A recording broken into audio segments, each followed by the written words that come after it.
peria bulan atau uban kayu. Ada lain-lain nama yang boleh dipanggil dan dipanggil.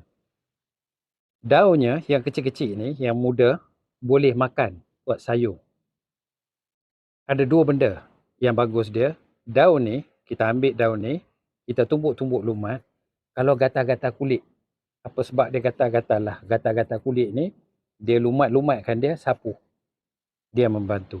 Yang kedua, kita boleh ambil daun ni, beberapa helai, kemudian kita rebus dan minum.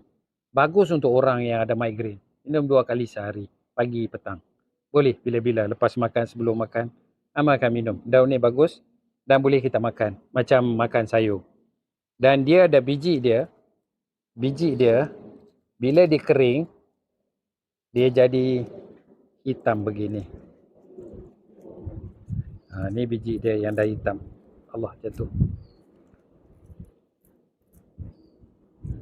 Biji dia hitam. Nah, begini. Ni hitam. Dia jadi hitam. Yang ni orang buat minyak. Kalau dia belum kering kat pokok, dia masih hijau. Yang ni dah kering, hampir kering. Dia dah hitam.